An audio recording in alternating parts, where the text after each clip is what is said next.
મધ્ય ગુજરાતની સૌથી મોટી હોસ્પિટલ વડોદરા શહેરની એસએસજી હોસ્પિટલમાં ફાયર માટેની ટ્રેનિંગનું આયોજન કરવામાં આવ્યું હતું. આ ટ્રેનિંગ એટલે કે હોસ્પિટલમાં જ્યારે પણ આગ લાગે કે આપાતકાલીન પરિસ્થિતિનું નિર્માણ થાય તો કઈ રીતે તેની સામે ડીલ કરવું, આ સમજ પૂરી પાડવા માટે આ માટેની ટ્રેનિંગ આપવા માટેનો કાર્યક્રમ ફાયર વિભાગના સહયોગથી એસએસજી હોસ્પિટલના ઓડિટોરિયમ ખાતે રાખવામાં આવ્યો હતો.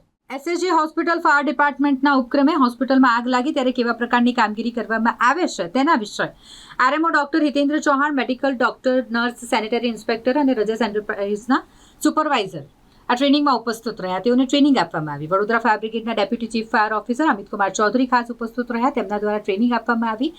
એસએસજી હોસ્પિટલના પ્રાંગણમાં કોઈ પણ જગ્યાએ આગનો બનાવ બને ત્યારે ખાસ કરીને જે ફાયરના સાધનો મૂકવામાં આવ્યા છે તેનો ઉપયોગ કઈ રીતે કરવો, દર્દીઓને કઈ રીતે એક જગ્યાએથી બીજી જગ્યાએ લઈ જવા તે માટેની પણ ટ્રેનિંગ આપવામાં આવી હતી. એસએસજી હોસ્પિટલમાં દર વર્ષે ટ્રેનિંગ રાખીએ છીએ. ટ્રેનિંગ ખાસ હોસ્પિટલમાં ઇનકેસ કોઈ આપત્તિ થાય, ફાયર થાય એવા સમયે કેવી રીતે આગ બુઝાવવું, કેવી રીતે દર્દીઓને જલ્દીથી જલ્દી સ્થળાંતર કરવું, કેવી રીતે ફાયરના જે સાધનો છે એનો ઉપયોગ કરવો, એ બાબતથી ઊંડાણપૂર્વક તાલીમ આપવાનું આયોજન વડોદરા ફાયર ઇમરજન્સી સર્વિસ તરફથી કરવામાં આવ્યું. અત્યારે અહીંયા ખાસ હોસ્પિટલમાં કયા કયા પ્રકારની ફાયર થતી હોય છે, કયા કયા ફ્યુલમાં મતલબ આગ લાગવાના કારણો કયા કયા હોય છે એ બાબતથી સમજાવ્યું.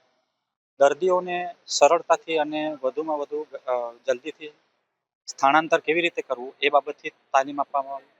ફાયરના જે સાધનો છે, એક્સટિંગ્યુશર છે, ફાયરના જે સાધનો ઇન્સ્ટોલેશન જે છે એમને કેવી રીતે ઉપયોગ કરવો એમનાથી એમને પરિચિત કરાવ્યા, દેખાડ્યું, પ્રેક્ટિકલી શીખવાડ્યું અને એમના જે એટલા પ્રશ્નો પણ હતા એમના પ્રશ્નો અને જવાબ પણ કર્યા.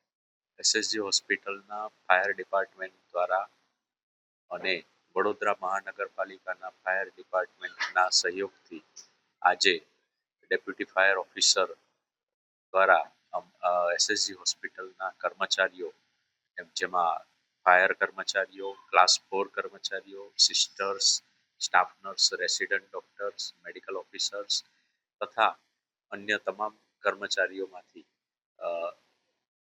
અહીંયા અમારા ઓડિટોરિયમમાં ઉપસ્થિત રહી, કોલેજ કર્મચારીઓ પણ એમાંથી ઉપસ્થિત રહી અને માનનીય ડેપ્યુટી ફાયર ઓફિસરના દ્વારા જે માર્ગદર્શન આપવામાં આવેલું કે હોસ્પિટલ ડોન્ટ બર્ન, હોસ્પિટલમાં આગને કેવી રીતે ટાળી શકાય અને આગ લાગે તો એમાં કયા કયા પ્રિકોશન્સ લેવાના, શું પગલાં તાત્કાલિક લેવા, શું લેટર ઓન લેવા, આ બધી જાતની માહિતી ફાયર ઓફિસર દ્વારા આપવામાં આવી, જે ખૂબ જ ઉપયોગી હતી અને એના માટે અમે વડોદરા મ્યુનિસિપલ કોર્પોરેશનના ફાયર ઓફિસરનો આભાર માનીએ છીએ.